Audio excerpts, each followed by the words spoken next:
Right, good afternoon and good morning, everyone. We'll kick things off even as we're having people coming into the webinar because I want to respect the fact that you are all here on time. So welcome to this very first webinar from Mayakba. We're hoping that it's going to be one of many, so please do reach out to the team with any feedback or suggestions for future webinars as well. My name's Rachel, and I have the pleasure of guiding you through today's conversation. To kick it off, we're going to be having a very special discussion with Amrita Sethi, who is the first NFT artist in the UAE and also a pioneer and thought leader in the Web3 space. Just a couple of quick housekeeping points before I introduce Amrita. The format of today's webinar is going to be a short presentation followed by Q&A. We do want this to be as interactive as possible. So if you have any questions, please just enter them in the chat or the Q&A section of your Zoom screen. And now a little bit about Amrita. As mentioned, she's the first NFT artist in the UAE. She had a successful career in the banking world before leaving for a deeper calling to become an artist.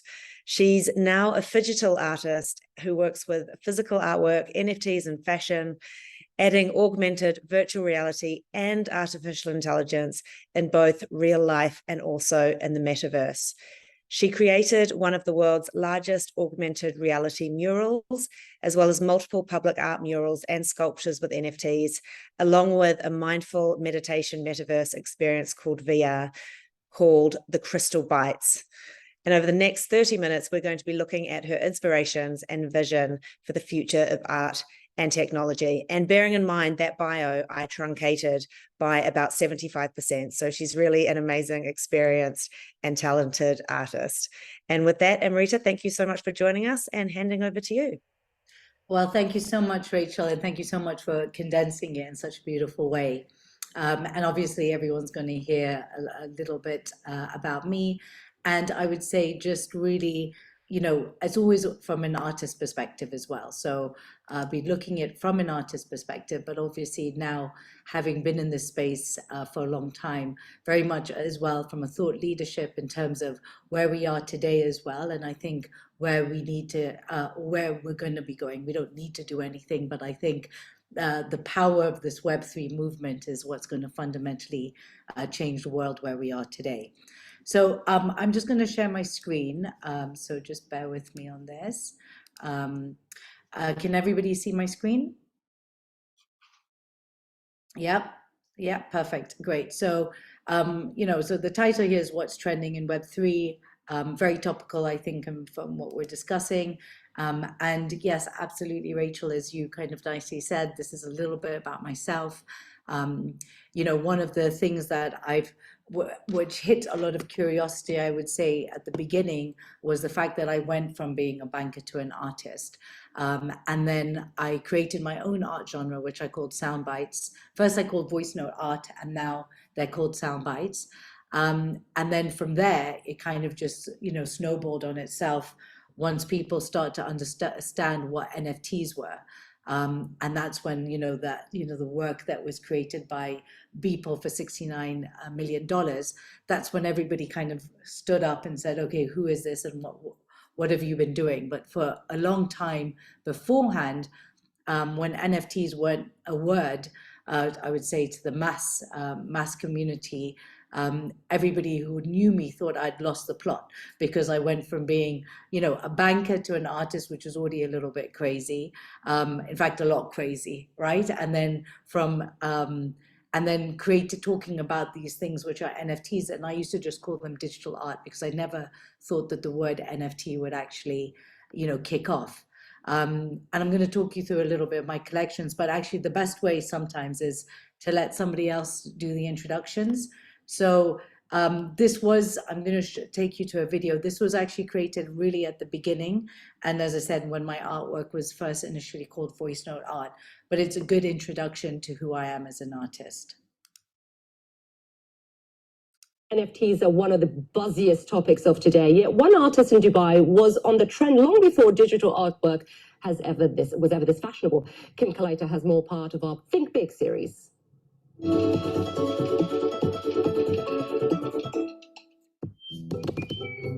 So So I'm going to press this here and then talk into the thing right here. You tell me when you're ready. Okay, ready, let's go. Dubai. Oh, it's so cool. I'm going to then squeeze that up. Forget a picture is worth 1,000 words. For Amrita Sethi, a word is worth 1,000 pictures. She uses a technique she calls voice note art. It's me capturing a sound or word. So I say the word Dubai, Dubai. And then each of the lines of the sound wave, I draw to match the meaning of the word. Amrita left a career in finance 2 years ago to pursue her passion as an artist. 2020. Her big idea is to digitize her voice note artwork and sell them as NFTs on the blockchain. She says she's the first globally to do so. And so, a banker but an artist, who was an artist by hobby, I'm sure. Yes, exactly. And this kind of married both of your worlds. Yeah, I would even add a third aspect to that. It's it's finance, it's art, and it's technology as well. Did you think you were going to make any money? If I'm honest with you, no, I didn't. What the NFT? Aptly called What the NFT, Amrita's latest piece is her first venture into 3D animation. Ethereum. That was up on the blockchain, correct? Yes. And did that sell? Yeah, it did. It did? How much? Oh my God. It was a record-breaking amount for me. It sold for $102,000. And I just said, what the NFT? Amazing. Good for you. The future. NFTs and blockchain technology give Amrita the ability to take her art to a whole other dimension. So cool. So, in your opinion, is this how we're going to be looking at art in the future? With NFTs, what's going to be happening is you're going to go into a much more immersive experience. It will no longer be a 2D, 3D experience. We're going to be encompassed in such beautiful creativity that it's just going to blow all of our minds. With the recent explosion of NFTs, artists like Amrita feel they finally have the means to fully express themselves. I feel like it's almost like NFTs were made for me. Back on her computer, Amrita is already working on her next piece. Okay, let me do one more. Kimculator, CNN, Dubai. Fascinating. What a crazy world. Amazing. So yeah, so that's just a little bit of an introduction. As I said, that was the time where I was called voice note art, and now it's called sound bites. But then ever since then, I've managed to kind of, do quite a lot in the last couple of years. So I've been very busy. I painted one of the world's largest augmented reality murals here in Dubai at the DIFC, created, live installations. I've also got 2 murals at the Souk Medinat. We're going to be talking about how, I've done fashion. I've created, my own language using the alphabytes, my own kind of mindful meditation experience in the metaverse called the Crystal Bites. But a lot of what I do is somebody who uses tech really as a tool brush, and I use things like augmented reality, VR, now AI, all into this world. And really, ultimately, what I'm trying to do is, actually what I'm naturally doing is I am changing the way we experience art. But also I'm very passionate about also inspiring change through art and technology. And so a lot of my art is based on kind of storytelling, and I get inspired through things like being able to, for example, like I'm somebody. Can you hear me? Hello? Sorry, what was that? Anyway, so I'm somebody that, I'm somebody that did change my life, right? From somebody who was a banker to an artist. And the way I did it was just being able to take that time to kind of go in, really find my true and authentic self, and then come out and either tell my story or inspire people to rewrite their stories, right? So if you're happy with it, that's great. And you can come and you've got a voice to be able to change that. But if not, then you've also got you know, if you're happy with where you are, actually, why don't you come and you're able to tell your story through the power of words and art? Because as I said, my art is fundamentally around, you know, storytelling, right? And so things like, if you think about it, a word is worth 1,000 pictures, right? So your name that comes up, like what are the images that come up, even for yourself? Like the people that know you, there'll be different images that will inspire people, or, you know, it'll be like, you know, I'm somebody who likes, you know, I'm a banker turned artist, you know, I was born in Kenya, I'm British, I've lived in the, you know, the UK, Switzerland. And so all of this, but then I'm somebody who, you know, just using the power of images, you can tell a new story, right? Or you can express your story. And so what I do is I use like tech as a tool brush. So using things like augmented reality, and we're going to see that, some of the VR, the metaverse, AI, and to think, how are we going to, how do I use these things to actually then reinvent the way we see art and the way we're able to tell our stories? So one of the big things about Web3, NFTs and the metaverse, is that, you know, with any kind of change within history, within technology, as if you think about how we went from, you know, just Web 1 to Web 2, so like more or less everything being on paper to then everything being digitalized. We had companies like Amazon and, you know, Facebook and Twitter and all of these, you know, even the tweet bird or the Instagram, you know, logo. All these images became the new images that identified us as the modern society that we are, right? And so over time, things like any things that we use, even brands, are very representative of what we are. And for me as an artist, and artists throughout the generations have been the ones who are able to kind of create those images that create new narratives, that tell new stories, that end up being a new reality, which then infuse into all of our personal realities, which then creates a human consciousness, which actually creates then a society and community as a whole. And so it has a real kind of knock-on effect to how we interact, right? And so that's the importance of, I would say, not just artists today, but artists from before. So just to kind of give you a practical experience, what it means to experience art differently, and how I've used tech as a tool brush, but also encompassed my storytelling, is this is the photo of the mural that's at the DIFC. And if you look at it over here, you can see you've got like the parking signs. And this is effectively 25 meters long by 15 meters high. It's humongous. Like I come up to about here and I'm about 5'6", 165 centimeters. And, you know, we had to have 2 cranes, you know, me plus 2 other people just painting this between 5 p.m. at night to 5 a.m. in the morning. And we managed to finish it all in a week. And this is in my art style. So this says Future NFT Dubai. And then again, it's the stories and the images are now the new images. So put a MetaMask man. For those of you who don't know MetaMask, this is you'll think this is just a fox, but actually this is the kind of branding of a wallet where you would be able to buy NFTs, crypto. And this is really the new way of which we'll be able to hold digital assets.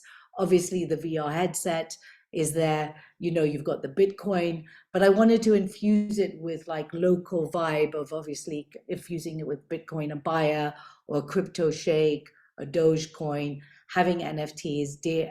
And what's really cool about this is the Ethereum sign, this is the blockchain, Bitcoin, is that one of my kind of personal triumphs is that I managed to paint like the word DeFi, you know, ETH, Bitcoin on the side of the biggest centralized, you know, institutions in the UAE. And so, you know, this is really telling the new story, right? So there's a lot of significance in this piece. But I want you all to kind of pull out your phones. This will work, obviously, if you just have Instagram, if you have to have Instagram. But just first, just open your camera like you would normally and scan the QR code in the artwork there. This is going to open up into Instagram like this. So you're going to see like a little bit of an artwork there. You're going to unmute to the bottom at the top, okay? You're going to put your volume up on your phone So you're going to unmute it again if it gets muted. Now you're just going to hold your phone to in front, like point your phone at the artwork. And then there's a middle button, and you're going to hold down that middle button. And you're now doing a story that you can post directly onto Instagram, and you should see the whole screen pop out at you. This is what you should be able to see. A story that you can post directly onto so Instagram, just and then what you'll be able to do is then you just press for me to let me know if you've tried it. You just go at, and then I'm there straight away, Art by Amrita, tag me, and then post the story, and I'll kind of also know that you kind of did it thing. And so, you don't even need to go to the wall to do this, right? Now, all of a sudden, that artwork literally just popped out of your screen. So, and this is where what the word phygital actually comes from, physical, yet with a digital experience. And this doesn't even have to do anything with NFTs. You don't own the NFT, you've not done anything, you haven't owned it, but you've experienced art in a very, very different way, right? And so here, for example, is the DIFC, here's the wall, and then that's what you should have seen popping out of your screen. But when you go to the mural itself, the whole thing pops out at you.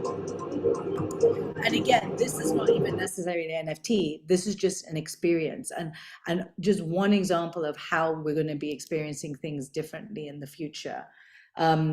So if I kind of go back now to like just talking about where we are today and a little bit of the review. So if 2021 was the year of NFTs, that's obviously when, people's work came out. 2022, I would say there was a lot of chat about the metaverse last year. And then obviously for me this year, it's all about AI. You must be living under a rock, or if you don't use ChatGPT, I recommend that you finish this and straight away go and use it. And then, who knows for next year, hopefully there'll be a bull market. I think we're going to see some more regulation and actually have central bank digital currencies coming out, maybe the year of the Dow, but this is definitely going to be here to stay, right? So a little bit more around sort of NFTs, right? So the conversation that happens with NFTs, I would say more in the art world, but obviously NFTs, please remember this, they can be used across everywhere, right? So NFTs are just a digital asset that is mined into the blockchain, given an identifiable code, which then makes it unique and rare. And so that's what an NFT, a non-fungible token. And so there's been a big debate within the NFT space with regards to maybe first art. And they say, well, can I just create an art piece like I just did with the mural that is an art piece that is an NFT, a digital asset, and that's it. You just buy it just as a digital artwork, and you don't need to own the physical artwork. You don't need to have anything with it. You don't need to have, it's not a ticket to go into, like it doesn't have utility. And what utility means is like a reward to it, right? And so effectively you could have an NFT, which is purely a digital asset, or you can have a digital asset that also gives you some sort of reward or utility. So the reward or utility could be a physical artwork, it could be membership into a club, it could be tickets to a concert. I mean, it could be a multiple things, right? And so even with an NFT, it could even be, in the case of property, you could buy the NFT and the reward or the utility is the physical, apartment itself. Sorry, just give me 2 seconds.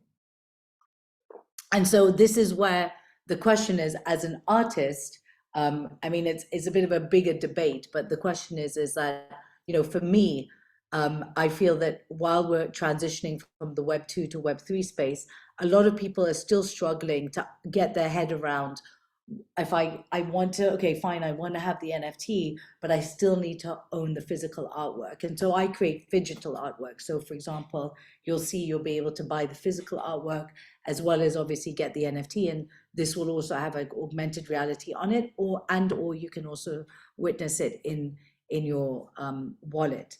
Where NFTs became a very big thing, which then had its rise and then its big fall was with these 10,000 NFT collections, right? That stopped becoming about the art because it was maybe just a monkey or a unicorn or whatever the case is. It was more generative art, so it just made the artwork unique to match a unique code, so that you could all of a sudden start to scale up as an artist, which is one of the fantastic things about NFTs for artists.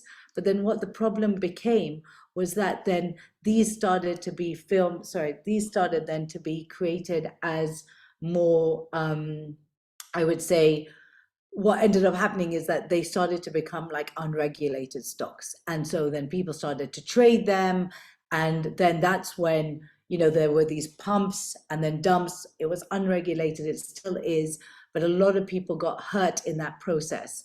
And so there's all this discussion around how is NFTs going to evolve as utility-based, but also as artist-based, but again, in all aspects of society, right? So every digital asset we have, every document we have from a legal perspective, your final legal document, that then becomes the NFT that gets locked in the blockchain.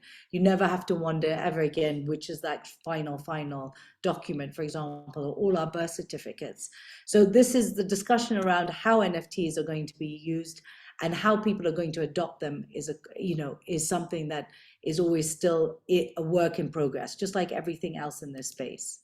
I don't know why I went there. Sorry, I don't know why I went backwards, but anyway.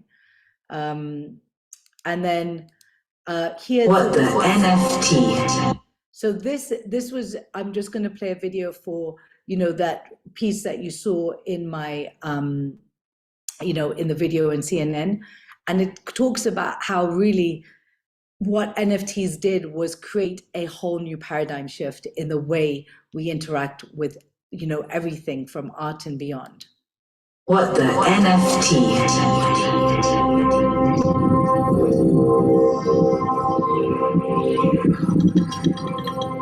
Ethereum, Bitcoin, blockchain, voice note art, traditional art, revolution, democracy, paradigm shift, experience in a whole new way, here to stay, new world, parallel worlds, the future. So that is actually, again, that is using, this is again another example. Instead of using AR, this is actually using 3D animation to be able to take you through the artwork. And the artwork behind is actually the physical artwork. And when you scan the augmented reality, you're able to go through this journey. And when I created this piece I created just after the Beeple sold for 69 million.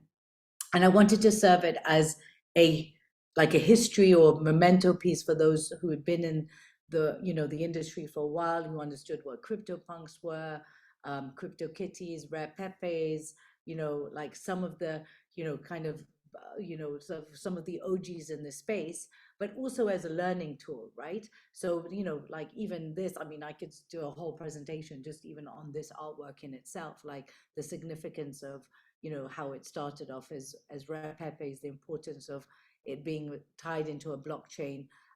It's like a history lesson in itself, right? So using art to educate, but the fundamental concept is that, this is going to what I say always about Web3 is that whether you realize it or not, this is fundamentally reorganizing society, just like how the internet fundamentally changed the way we existed, right?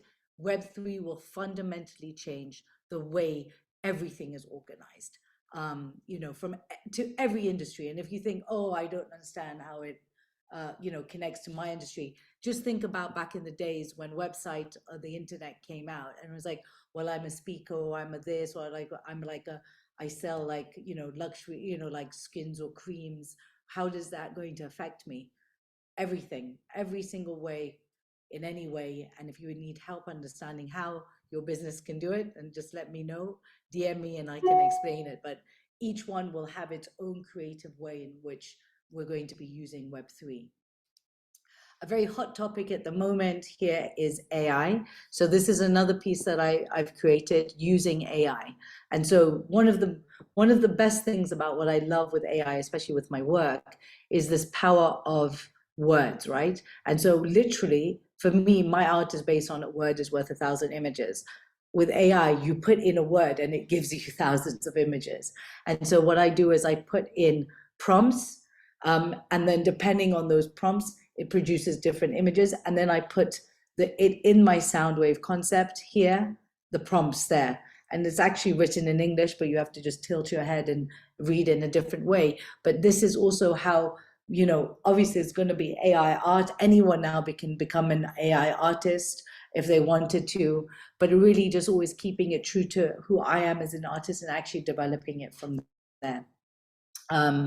So this is I want to talk to you guys a little bit about the metaverse. And I mean, you must be living under a rock again if you've not heard about the metaverse.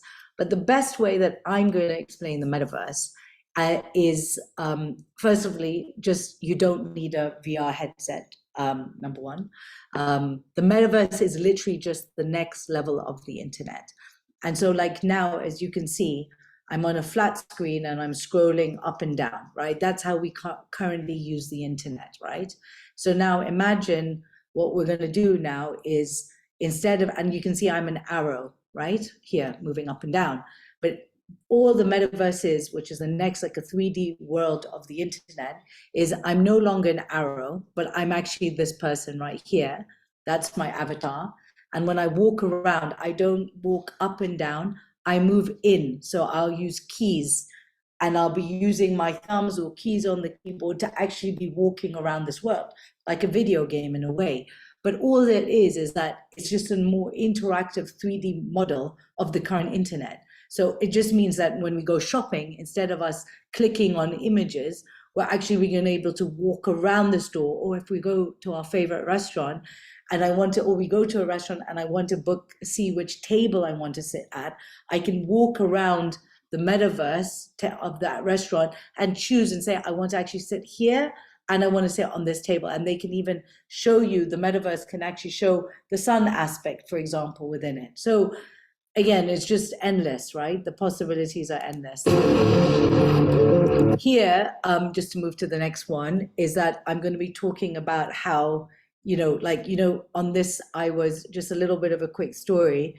When I was giving my presentation, and I hope actually going forward, these webinars will hopefully be in the metaverse. So I'm going to be working with Miakpa to make sure that instead of us doing a Zoom call, we're actually doing it. So like you can see my presentation back there that you just watched.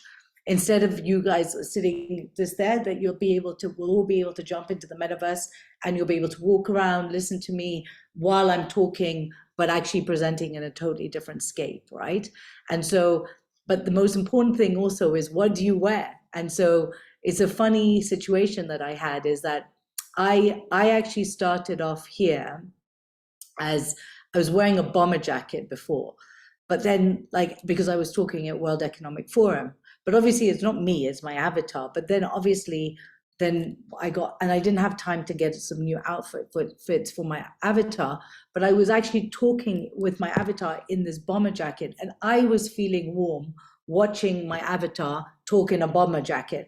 So I just was like, okay, whatever, I'm just gonna put on the normal crappy clothes that they just have, and I'm just wearing these not very attractive clothes, but look how beautiful some of the other outfits are. And you can see these bomber jackets, people look warm. They're in a warm environment, and the avatar is looking warm, even though it's just an avatar, but you get my point, right? And so, I work a lot with creating physical artwork, like physical fashion, so physical t-shirts and hoodies that have the augmented reality, but I also create metaverse fashion for people to wear in, the avatars to wear when we're, for scrolling around the internet, right? So this is my augmented reality. So they scan the QR code on the back, and then you scan the front of the hoodie, and you get this. This is my language that I created, which I created my own language. So this says Meta Reverse. I created my own alphabet. I call it the Alpha Bites. And, this is then, an avatar wearing my hoodie, but actually I sell the physical hoodies, and you can actually buy the physical hoodies, and they have these augmented reality experiences coming off them. Okay, so then in terms of obviously like another collection that I did, bringing now like metaverse plus experience. And the great thing is that you can do what you want, right? Like obviously, like if you're in the metaverse, like why does gravity need to hold in the metaverse? It doesn't. Like, why do we need to be standing and walking on the beach? Why do we need to be sitting in a chair? And so what I wanted to create is, I believe a lot in, I'm quite very strong on personal growth, and actually being able to think about how can we then still infuse human consciousness into technology and what we do. So I created the first mindful meditation metaverse experience. It's called Crystal Bites. It's actually being hosted in one metaverse called Vault Hill, and where you go and meditate to a floating crystal while sitting on the floating yoga mat. And so this is from sketch over here to conception. And you can see this actually in VR if you want, or you'll be able to then go to my website in about a couple of weeks' time. You'll be able to jump into and then you'll jump into that world, and you'll be able to walk around the experience yourself, right? Yeah, so then that's that. And then just to kind of finish it off in terms of just kind of where are we going next, right? So for me, and learning is very important, and a big shout out to Miyakbo who are doing these webinars. And I get asked all the time, like, teach me, and I'm like, I don't have time to do anything amongst just trying to, create my collections, build my business. But it's very, very important that we take people along this journey, right? And hopefully you've learned maybe at least one thing today, right? So, but hopefully more, because I think we're so nascent in this space. But let's just go back and put everything into context. Like, how long did it take? Put your answers, in the chat, that it took for us all to be using 10% of us using mobile phones to more or less 95%.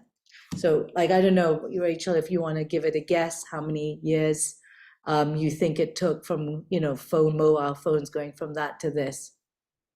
I've actually read your presentation, so Okay. I cannot tell Okay. the answer. Okay. But I was way off in my original guess before I saw your presentation. Yeah. And actually here, this is actually how long it's taken. So 25 years. And so, but now you start to think about it. When was for those who are a bit older in the room, when was the last time, got my phone? And it was exactly around that amount of time, right? And so you're like, well, mine was a bit less, but like that came into awareness, right? And so that's how long it's taken. And then if we want to think about where we're at the moment in the current adoption rate of cryptocurrency technologies such as Web3 or whatever the case is, or Web3 metaverse NFTs, we're currently at 10%. So we're at 10%. We were where phones were. Obviously, that it's not going to take 25 years, because obviously, the rate of tech is going to be, maybe it might take 10, 15, maybe even 10, maybe even less. You have no idea what the rate things are going. I think especially if regulation kicks in the right way, I think if we get central banks using digital currency wallets, and Web 2 is password, username and password. Web 3 is wallet, connect to wallet. That's all you need to know. If you're still username and passwording it, you're Web 2. If you're connecting to wallet, you're Web 3. And if you don't know how to do those things, then that's why I'm doing an 8-week course coming up. I'll send all the details as well through Mayakba and all of that. But, do drop me a DM if you want to be part of it. We're starting, just telling people about it beginning of April. You'll be able to sign up for the course, and then the course will start May and June. So it'll be an 8-week course with proper people marking it. And trust me, like, and it's like an introduction into blockchain first, and then we'll do an NFT one. But this, even to be honest, like, even if you think you're Web3, like I'm Web3, but even I learned a lot about some of the real technical details, and it's a really amazing kind of foundation if you're any form of legal, banking, anything that allows you to kind of do so, but in a way that's in a safe space, right? So you don't look stupid when you're being told to talk about it or advise on it. Yeah, and then that's me, right? So please do follow me, scan the QR code, it'll give you links to, do follow me. I'm very active on Instagram, LinkedIn. I do a lot of posting on LinkedIn, so please do follow me. Obviously Twitter and TikTok, and obviously for those of you who know what Discord is, Discord as well. Fabulous. Thanks so much, Amrita. We do have a couple of minutes left, and I have a number of questions as you were going through the presentation. One of the things you mentioned as an advantage for artists and for yourself personally was scalability. How else do you think NFTs will impact the artists in particular? Oh, I mean, it's already impacted artists, right? So like you can in the smart contract of the NFT, you can put in royalties. So for example, whenever I sell my work and then say, hopefully they'll start selling for millions and millions, then every time those trade, then I get a percentage of that. And so it's not just like artists don't stay starving artists, that we are legitimately allowed to grow as our art grows and as our hard work goes into it. The other thing it puts into place is obviously provenance, is being able to completely know where that artwork is going. It helps against deep fakes. And so these are just some of the ways of which, you know, this fundamentally changes how an artist is able to operate, right? And also with NFT platforms, they take a much smaller percentage as a gallery than physical galleries, right? And so, you know, like physical galleries, you sometimes have to pay up to 50, even 60% of your art goes to the gallerist, right? Because yes, they have to pay rent, whatever. Whereas like OpenSea, I mean, OpenSea, Rarible, Super, some of these NFT platforms, but I can also, and I am in the process of creating my own NFT platform where I can host other artists. You're going to give a very small percentage, but you're able to give back. You know, the artist is able to take credit for their own work. It's the only industry where people work really hard, but you have to give it away to everybody else, and it needs a fundamental change. 100%. And I think the Beeple and the price tags that were going on there brought so much attention to the NFT space, but actually it's really about democratizing and leveling that playing field, right? And giving more back to artists. And I do see we have a couple of questions coming in from the audience as well. Maybe we start with, we'll end on the future question, but someone has asked, what is the reason behind NFT's downfall or perhaps volatility recently? Initially, it had the hype, but with time, it has faded.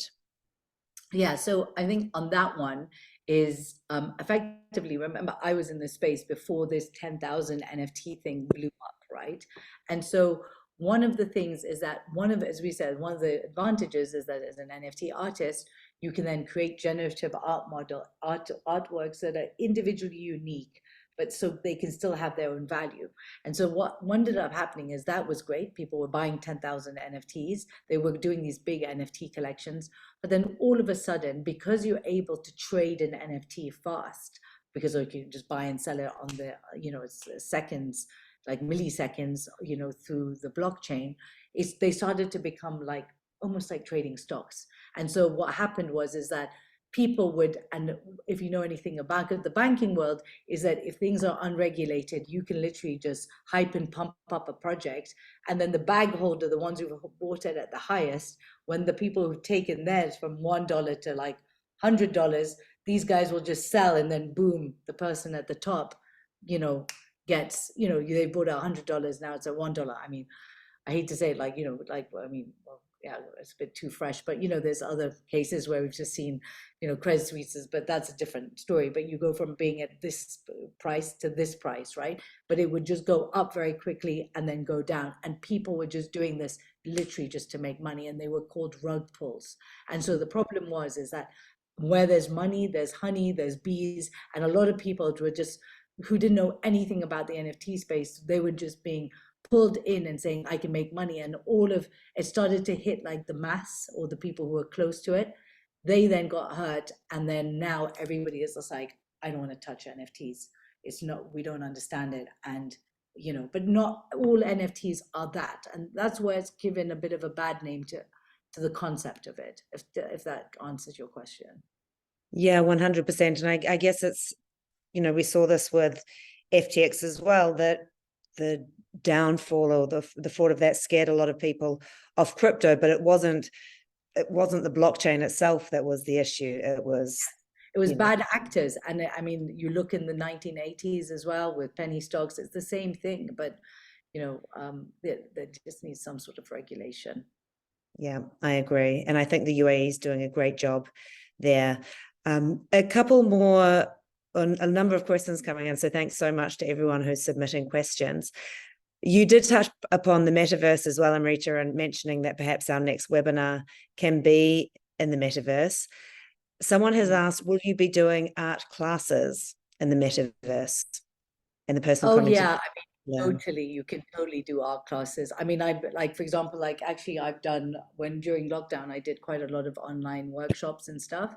I mean, I can do whether it's like in my short-term plan, no, but you know, anything that you can do on the internet, you can do it in the metaverse, and a more like really kind of, you know, bigger experience, right? And so like even I think would even be able to, I mean, the text out there, right? Like I'm in my avatar is drawing, and then you can actually probably also go and draw as well. And like the tech, basically, it's the only thing that stops you in the metaverse is your imagination. Basically, anything is possible, right? And I think with tech, I love the fact that, you know, that's the case. That's why I created my own language. I created a floating crystal. I can do what I want, right? And so it's up to us to show people how much you can stretch your imagination. But eventually, yes, there will be art classes. But before art classes, I think I see another question around, but I want to teach people first about this world, right? And correct, there was another question on that. You did mention that you do a 2-month course, but are there perhaps other resources that people could use to bring themselves up to speed on this, to learn? Yeah, I mean, I would say like this question was like, can you please advise on a foundation resource? I couldn't advise on one before that actually said, you know, you walk away with like really solid knowledge, and you're there to actually, if you're really serious about getting a strong basis and understand whether you're an artist, whether you're a lawyer, whether you're a banker, whether you're anybody, right? I would say there's stuff, but you have to read through it, and there's nobody really taking you through it, right? But yes, I mean, so that's why this course has been set up exactly for that, right? But if you want to go, I mean, there's so many things, but like things like maybe the Binance Academy, there's other academy, there's, my friend has this Crypto University. But again, these are like courses which you can just go and read, and it gives you still a good knowledge. But if you want to be able to almost use it, you know, I would say not even a professional, just being able to be prepared for what's coming next, then I would advise that you do a bit of a longer course. But as I said, like, you know, there's some really, go to the big exchanges like, you know, crypto.com, Binance, or as I said, even this Crypto University, they've got some great courses there as well. But I'll be launching my own Byte Academy as such. Amazing. And then one closing question, because I know we are already over time, but I did want to make sure that everyone that submitted questions gets them answered. What, in your view, is the future of NFTs? Oh, we're just starting. So if anybody thinks NFTs are going anywhere, they really aren't. Maybe the name of them might change. I don't know, but now I think this also pretty much stuck. But like the future of NFT, let's forget about art. Like, as I said before, everything from your legal documents to your title deed, to your birth documents, to product, to an NFT of the product, and then you get the physical. And even you don't even, eventually people won't need the physical. Like we're just in this web 2.5, right? I call it, you know, I don't want to be too topical, but I identify as trans web. I'm transitioning from web 2 to web 3. I'm fully web 3, but you're in this trans web phase, right? That ultimately you know, eventually when you get into pure web 3, you won't even want the physical artwork. you won't want the physical thing. It's, you look at kids, for me, the biggest learners or the biggest clients today are 6 to 12-year-olds, right? Because they're playing their games. They get as much of a dopamine hit from buying a skin or sword in Roblox or whatever than they do a physical item. And they're like, why do I even need a physical item? And this, if you get it right as a brand, I mean, think about it. You can make money without having to make physical product. I mean, you don't have to worry about on the world's resource, like, okay, fine, energy, because energy comes elsewhere, but still, you know, having to create things, do that, ship. I mean, logistics, it's stock. I mean, it becomes a whole different thing. And people, remember, like I do a lot of, I spend a lot of time understanding the brain, understanding NLP, neuro-linguistic programming, because this is, you know, our brains will stop to know the difference. And when I'm talking as an avatar in the metaverse, and hopefully we'll see a webinar in a time, you don't understand. Eventually, that avatar is just an extension of you. And it's very hard to kind of disconnect from that. And that's only going to get even more connected. And then you use AI, your avatar, you train the avatar to think exactly like you. I mean, then you've got an avatar that is you. And then guess what? You know, if I pass away, my avatar can keep living. The AI is just being updated to the internet. And as an artist in 400 years time, I can still be producing artwork, even though I'm dead and gone physically. So these are called soul-bound NFTs. And if you think this is far off in the future, it's not. It exists all today, right now. Yeah, it's amazing. And you see this generation that's coming up, that's all they knew. You know, I mean, I still buy physical books, but I do have NFTs, and I totally get the scalability and all the other advantages. But a lot of people are now growing up digital native. They've probably never owned a physical book or a physical piece of art in their life, you know? Yeah, I mean, talk to a 6-year-old. Don't talk anyone over 14 too old. They're part of this gen. 16, 6 to, I'd even say 12 years, depending on how digital savvy the 14 is. But yeah, definitely. Amazing. Well, thank you so much. We are 10 minutes over time, but really just did want to get through all the questions and enjoying the conversation. So from my side, thank you so much. Thank you for moderating so fantastically as well. And can you just remind people on the call of the ways to get in touch with you, what your Instagram handle is, and how they can reach out as well? So my LinkedIn, since I know probably a lot of people on LinkedIn, is Amrita Sethi. That's Sethi. And then my Instagram is art.by.amrita. So if you guys did do the video, just please do tag me, because it'll be quite nice to see who actually did it from this this call. And on Twitter, I'm art.by.amrita. Fabulous. Well, thank you so much. I had my phone off because I didn't want to get interrupted, but I will go back in and scan the QR code now. So thank you to everyone for being so engaged and for your great questions. And remember, this is one of many. Amrita has promised us that her next one is going to be in the metaverse. But if you have any other suggestions or comments, please just reach out to the Mayappa team with those comments. Perfect. And obviously a big shout out to Mayappa. Please get everybody to join. You know, this, I think that the power of ecosystem is very, very important.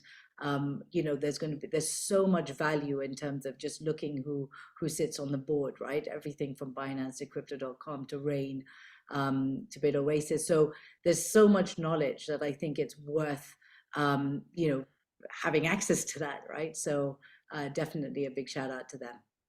Yeah, 100%. Thanks, everyone. Okay, thank you. You take care. Bye-bye.